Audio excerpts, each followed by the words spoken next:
Nagbabalik na naman ang inyong tagapaglingkod ng mga balita at pawang katotohanan lamang. Naging mainit nga na usapin sa mundo ng social media. Sa wakas ay mapaparusahan na nga itong si Soto na ito dahil talagang nakita na ng Korte Suprema ang mga ebidensya at mga pruweba na ipinakita nga ni Marcoleta. Dito nga natin mapapansin na talagang hindi nga makakawala itong si Soto na ito sa batas ng Pilipinas dahil may kaso nang isinampa sa kanya. Lalong-lalo na marami pala itong nakaminbin na mga kaso, ngunit talagang nababayaran ang ibang mambabatas at tinatanggap niya ang mga suhol. Galing nga kay Soto, ang mga judges na ito ay talagang haharap din sa matinding kaparusahan dahil nga ang batas kasi ng Pilipinas ay tila nakakalungkot dahil nababayaran na at mas lalong kawawa ang ating mga kababayang mga Pinoy na hindi naman talaga kayang magbayad ng mga abogado at walang pera dahil sila ang nasisisi kahit wala silang kasalanan. Gaya lamang ng ginawa ni Soto na talagang binaliktad niya lahat at siya patila ang nanalo at hindi pa lumabas sa publiko ang kanyang tinatagong mga baho at mga kaso. Dito natin mapapatunayan na talagang kung may pera ka sa bansang Pilipinas na ito ay talagang mababayaran mo ang batas. Tila ito ang nakakalungkot na katotohanan. Ngunit ayon kay Marcoleta, hindi nga papayag na ganito ang mangyari na magkakaroon ng mga bayarang mga judges. Hanggat nandito ako sa Senado ay hindi ko papalagpasin ang mga korap na mga politiko gaya ni Soto. Tila ito ang binitawa ni Senador Marcoleta. Para nga sa karagdagang impormasyon, panoorin nga natin ang buong video. At kung bago ka lamang sa aking channel, huwag kalimutan i-click ang subscribe button at notification bell para lagi kang updated sa ating mga bagong video. At para sa sulit viewers natin dyan, maraming salamat sa walang sawang pagsuporta. Nakita po ninyo kung ano yung itsura ng matanda? O kayo, si Tuplok, kayo, yun ang itsura, sinaraduan na yung bibig niya. Medyo si Erwin po ngayon, medyo kalmante na. Medyo nabawasan po yung pasigaw-sigaw niya. Nabawasan po yung pasigaw-sigaw niya kasi napaghahalatang walang laman ng utak. Di ba panganlata raw, maingay, walang laman. Alright, umpisa na po natin. Ito na, okay. Sa huli, ako po ay nagnanais na mapasailalim sa Witness Protection Program dahil alam ko po nanganganib ang buhay ko at ang aking pamilya sa ginawa kong paglalahad na ito. Sa katotohanan na ang lahat ay nilagdaan ko, ang salaysay na ito ay kusang loob at walang anumang pamimilit at bunsod lamang ng hangarin matulungan ang ating bansa. Ito po ay nilagdaan ko, Your Honor. Thank you, Orly. Bago magkakalimutan, Mr. Ch. Diba? Una, nung binasa po niya yung kanyang sinumpang salaysay, ang nangyari po doon mga kareaksyon, umihingi po siya ng security, witness protection. Siguro napag-isip-isip niya, parang yung karamihan sa Senado ay kalaban niya. Tapos yung DOJ na pag-isip-isip niya, kaalyado ni Tambaluslos, wala siyang tiwala. Ngayon, ito po mga karyasyon nito. Ito. Di ba dapat pahirapan ang pagkuha ng witness protection? Bakit sa kanya, nagtaka tong batang to, bakit sa kanya kaagad binigay? Ito po Sir, I'm just concerned about the safety and security of this new witness. Ito po yung patapos na yung hearing Kasi nung una nagsalita yung witness nga, yung Marines, sabi niya gusto niya magkaroon ng witness protection program. Siguro napag-isip-isip niya, mas delikado siya. ito At si Master Sergeant Orly Gutesa. Matanong ko lang si Orly, may baril ka ba?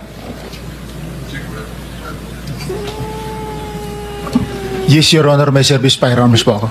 Meron ka? Yes, Your Honor. May permit to carry yan? Yes, Your Honor. Very good. So you can defend yourself pag merong interesado sa buhay mo? Yes, Your Honor, at hindi ko na kailangan yung witness protection, Your Honor. Kaya kong sarili ko. Yan ang Marines. Yan ang Marines. Paano yung meron kami ritong motion sana na koberan ka ng protective custody ng Senate baka makatulong sa'yo. Okay lang ba o ayaw mo rin yun? Ayaw ko rin, Your Honor, at ayaw ko nang maka-istorbo pa ng iba, Your Honor. Marines! Talagang kaya mong proteksyonan ang sarili mo. Yes, Your Honor. O, sige. At may mga tropa naman ako na kayang dumipisa sa akin, Your Honor. Alam mo, Mr. Chair, Yes. yung branch of service ko talaga noon, hindi pa ako nakabunot ng Philippine Constabulary. Philippine Marines ako. Ganyan po katapang yung mga Marines.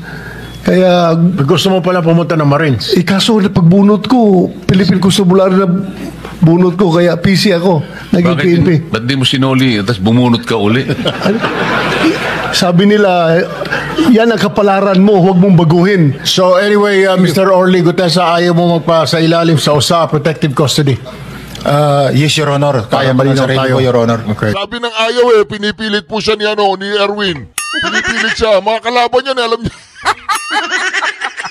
Alam po niya mga kalaban. Sabi, ayoko dyan, ayoko. si Tito Soto, best friend niya si Tambaloslos. Ayoko. Si Pampilo Lacson, di ba, kaalyado niya. Yan, si Erwin, kaalyado niya si Tamba.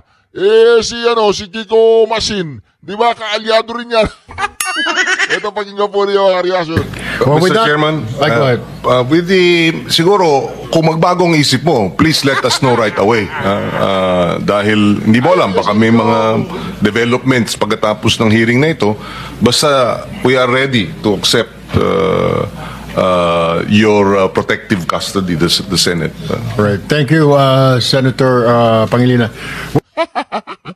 Ayaw niya sa inyo, ayaw niya, pinipilit niyo, ayaw niyo. Ayaw niya, mga kalaban kayo, alam niya. Sabi siguro ni Bato, hindi, kaya mo na yan, wag kang... Baka lasunin ka. With that, I hereby suspend this public O, di ba? hearing. The committee will inform you on the next schedule. Ayaw. Tumatawa si Bato. Tingnan niyo, tumatawa po si Bato, mga kariyasa. Tingnan niyo, ha. Sa huli, Tingnan, tumatawa si Bato. Suspend this public hearing. The committee will inform you on the next schedule.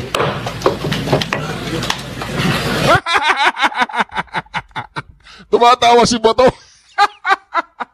Sabi niya, wala na yung mga ninyo, yung mga witness niyo, walang kwenta yan. Ito yung witness namin. Ayaw yung sabihin, ito yung nagdadala ng pera. Ito yung nagbibitbit ng pera papunta kay Tambalusos tsaka kay Saldico. Itabi nyo yan. Diskaya, tumabi kayo dyan. Tawagan ko yan. Hello, Senator Marcoleta. O, kumusta ka na? Congratulations na. Napakalupit mo talaga, Senador. Napanood ko yun. Ay, nagulat ako eh. There is always an element of surprise. Ang galing mo, Senador. Napakalupit mo. Oh, nagulat no? Nagulat, oo. Nagulat no? Ako, nagulat din ako. Hindi ko inaasahan na magdadala ka talaga yung talagang isang marino na... Mantakin mo yan, Senador. Isang Marines, ginawa nilang tagahakot ng pera. Ginawa nilang basurero yung Marines. Di ba? Siyempre, hindi tatanggapin ng Marines yan. Ako. Oo, ngayon, napala nila. Napakalupit mo, Senador Marcoleta. Ginulat mo kami lahat. Tuloy, hindi na masyadong napansin si Bong Revilla. Hindi na napansin si Binay. Hindi na napansin si Escudero. Hindi na napansin... kahit si Salgiddico, hindi na nga napansin eh. Oo, di ba? Mantakin mo yan? Isang hakutan, 2.4 billion? Isang hakutan? Di ba? Yung 0.4 na lang sa atin, di ba? Hati tayo, yung 0.4, hati tayo, no? Pag binigay sa atin, hati tayo, yung 0.4. Yung 100 million sa'yo, 300 sa akin. Hati yun, hati. Di ba, Senador? Paano mo naisip yun? Ba't ginulo mo yung mundo ni Tambaloslos? Ba't tinararo mo tuloy si Bongbong Marcos natakot? Oo, nagbigay siya ng pera sa mga militar. Balita ako nga, marami sympathizer na si ngayon eh. Ano pangalan? Orly. Ano pangalan nun? Orly. Meron akong dito, secretary. Ang pangalan daw Orly. Ngayon, marami na daw nagsisympathizer sa mga Marines, sa mga sundalo. O baka magsasalita na rin yung mga sundalo, baka mag-alsa na, hindi natin alam. Ginagago nila yung mga Marines, ginawa nilang basurero. Di ba? Oo, mag-relax ka muna, Senator Marcoleta. Tatawagan kita ulit, basta mag-relax ka, ha? Ang galing mo. O may pasabog ka na naman sa susunod. Iba ka talagang pumanat. Oo. Ngayon naniniwala na sila kung bakit gusto kita maging Vice President. Di ba? Naniniwala na sila ngayon. Ikaw ang aking Vice President. Basta't kayong dalawa ni Sara Duterte. Titino ang Pilipinas. Magsisilayasan ng mga animal na crocodiles. Ay, sorry. Bawal palang magmura. Anyway, Idol, Senador Marcoleta, see you, ha? Magkita tayo. Oo, basta magkita tayo. May kinuntsaba na ako, magkikita tayo, huwag ka mag-alala. Hindi po si Marcoleta yung kunyari lang. Yung mga kareaksyon, napakalupit po ni Senator Marcoleta. O, tuloy na po natin, ha? Walang kukurap, ang kumura pa siyang bakulaw. Please continue. Yeah, thank you, Mr. Chair. Yung kay Yusek Bernardo, yung nabanggit kayo na ni Congressman Toby Chanco na yung mga sagasa, yung basta ilagay lang yung project doon sa distrito na hindi alam ng congressman ng distrito na yon. Do you confirm that may mga ganong nangyayari? I can confirm po the releases na sinasabi ng congressman na hindi nila alam. But hindi ko po ano yung term na sagasa. Sorry po, Mr. Chair. Ang alam ko lamang po ay talagang minsan may nagre-report po na mga representative na sinasabi nila may lumabas sa akin na pondo pero sino ba may-ari noon? Parang ganun. So hindi po namin, yun po hindi ko na po maalala kung aling-alin. Pero meron pong naririnig na ganun na may lumalabas na pondo na hindi nila alam kung kaninong source. Kaya nga, nare-recall ko lang yung kaso na binanggit nyo about Senator Joel Villanueva. Sabi nyo, wala siyang project doon. Pero, Engineer Alcantara, sabi niya wala siyang project doon. Yung hiningi niya, hindi na-approve. Pero, how come na meron kayong binigay na SOP sa kanya? Kung SOP man tawag noon, bakit ka nagbigay doon na wala man siyang project na na-approve na ni-request niya sa inyo? Your Honor, nung po sa affidavit ko, alam po namin, 1.5 billion po yung gusto niyang request na allocation po sa mga multipurpose building, roads, and other structure po. Yung allocation po talaga at that time, tulad po na sinabi ko na nakaraang hearing, 600 lang po. Kami pa yung lumapit ni Boss kay Sec kung paano po mapagbibigyan sana si Senator Joel at 1.5. Ang allocation na lang pong natitira ay parang 600 po. So, nag-isip po kami ng paraan na paano po ma-match in terms of proponent yung 1.5B maging ang initial computation po namin ay 150. So, nag-submit po ako ng 600 worth ng flood control at 25%. Magmamatch po dun sa 150. Sinabit po namin sa Manila po. Oh, pero yung flood control na yun, na project, sinabi mo, hindi alam ni Senator Villanueva. Galit po kasi siya doon. Galit siya sa flood control, di ba? Yes po. Ilang taon na yan, sige, sigaw-sigaw dito sa hearing na ayaw niya flood control. Pero bakit ka naglagay ng project doon na i-dedicate mo sa kanya? Wala kang paalam sa kanya. Bakit Sir, kayo gumawa ng gano'n? Opo. Kasi nga po, nung time na yon, nag-iisip po kami ng paraan para ma-accommodate yung 1.5B na request na multipurpose building. So, nag-usap po kami, nireport ko po kay So, yung nga, in short, diskarte na ninyo yon ni Yusek Bernardo. Yes po. Mag-flood control kayo para sa kanya without his knowledge. Para makapagbigay kayo sa kanya. Yes po. So, yung binigay nyo na pera, hiningi ba niya yun sa inyo? Hindi po, Your Honor. Hindi niya hiningi ang pera na dineliver mo. Ako po ang gumawa ng paraan para masatisfy lang po yung request na 1.5B. So, makonsider mo ba yung pera na yon na SOP yon Ang sabi ko para po kay Senator Villanueva? Ang sabi ko po doon sa tao niya, pag sabi mo kay boss, ito'y tulong. Tulong. Tulong sinasabi ko po. Voluntaryo mong tulong. Opo, pero hindi niyo po alam doon ko po kinuha dun sa... Hindi niya alam na galing sa flood control project yon. Yes po, Your Honor. So we have to be clear with that dahil Yes po. yun lang. Yes, Mr. Chair, may I Yusek po? Bernardo. Hindi ko po maalala yung binabanggit niya na naririnig ko lang po nagkakaproblema kay Senator Joel Villanueva dun sa Bicam po kasi minsan nakakausap lang namin siya at parang humingi po kami ng tulong sa kanya pagka po sa Bicam po kasi sa budget hearing po kasi ay medyo talagang si Senator Joel so kami po sabi ko sa kanya kung paano makatutulungan si Senator Joel. So hindi ko po maalala kung paano pong na sinasabi niya na nagbigay ng 600 million na pondo kasi yung pong pondo na yon parang siya naman po ang nag-implement. Siya rin po ang kausap kung kausap po niya si Senator Joel, hindi ko na po masundan yon, Mr. Chair. Nabanggit lang po niya yung problemang ganon, pero hindi po ako aware na gano'n dun sa sinasabi niyang flood control. Hindi po. Kaya nga, gusto ko sabihin sa inyo, kung sabihin nyo involved si Senator Villanueva sa flood control, right here, right now, mag-resign ako sa pagkasenador. Kung sabihin mo na humingi siya sa inyo na flood control, dahil ilang taon ko nang naririnig yan na sinasabi niya na ayaw niya na flood control, galit na galit siya dahil ang Bulacan nababahan ng flood control. Pero kung sabihin mo na naghumingi na flood control sa inyo, I am sure, hindi yan nangyari. No, Your Honor. Ha? Sabi ko nga po, hindi po. Ako po yung nagawa po Pero kung sinabi mo sana na sa bata niya na itong pera na ito para kay Joel Villanueva, Senator Joel Villanueva, tulong ko sa kanya, galing ito sa flood control, sigurado ako hindi tatanggapin yun, magwawala yun. I agree, Your Honor. Kaya hindi ko po sinabi. Hindi ako didipisahan yung kasamahan ko, ha? I agree, Just Your Honor.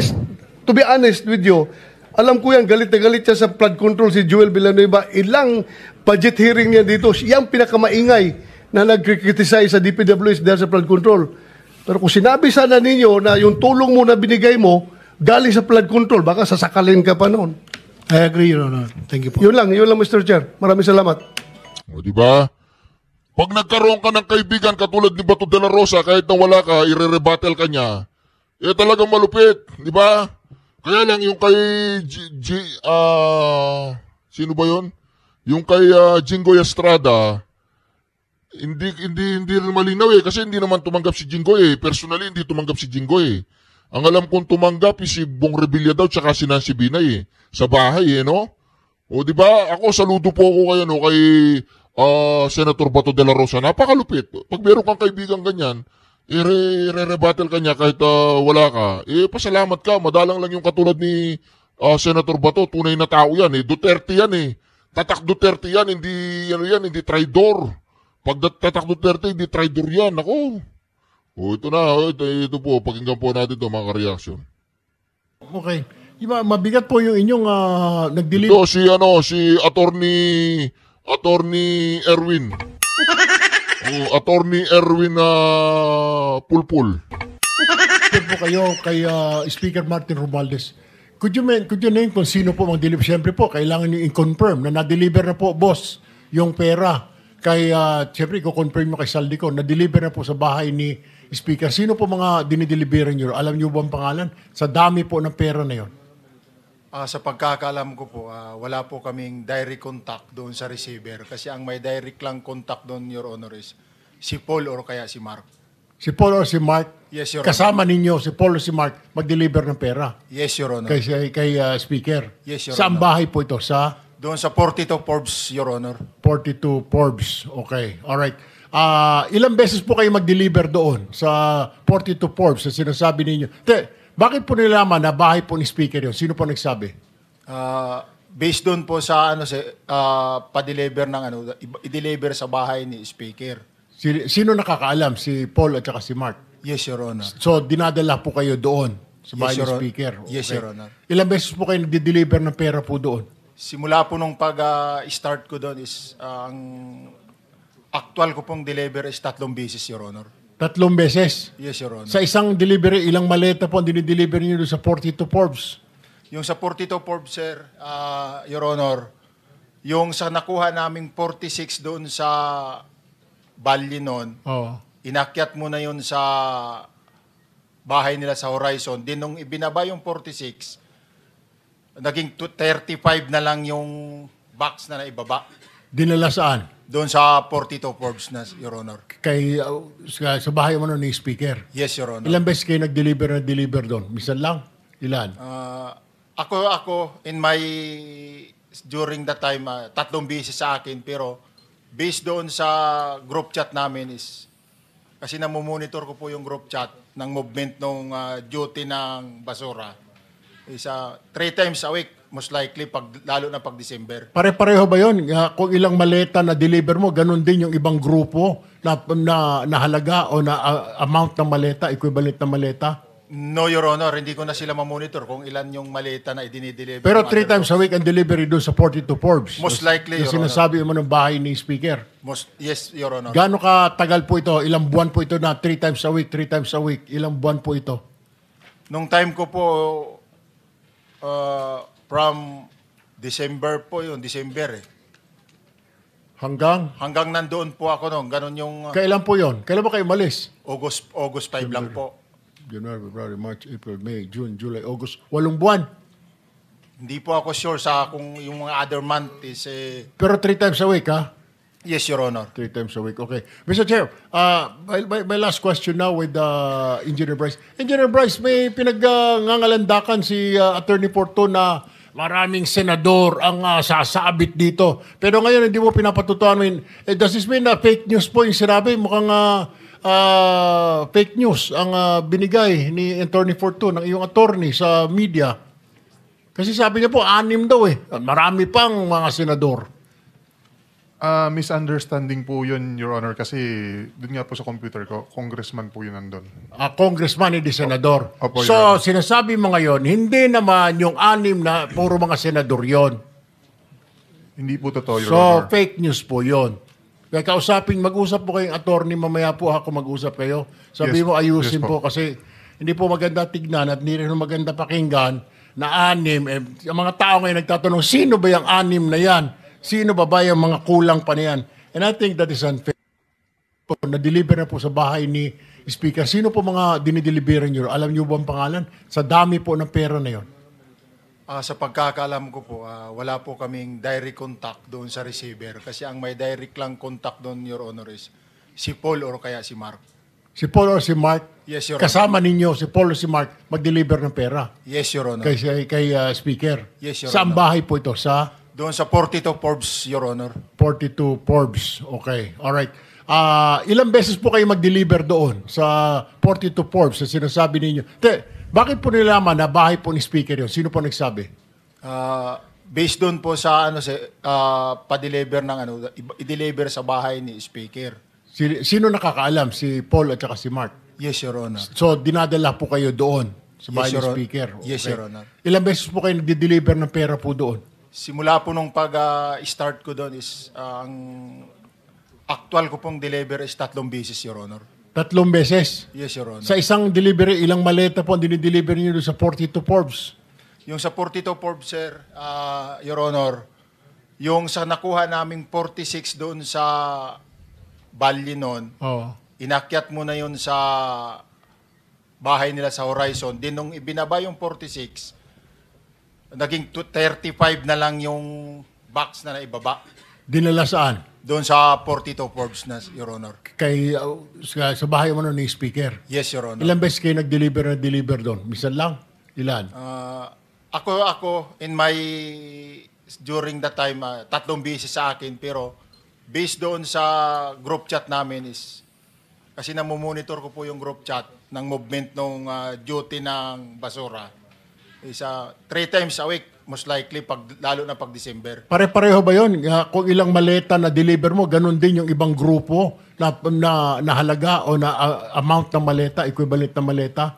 No, Your Honor, hindi ko na sila mamonitor kung ilan yung maleta na idinideliver. Pero 3 times a week ang delivery doon sa 42 Forbes. Most likely, Yung Your Honor. sinasabi mo ng bahay ni Speaker.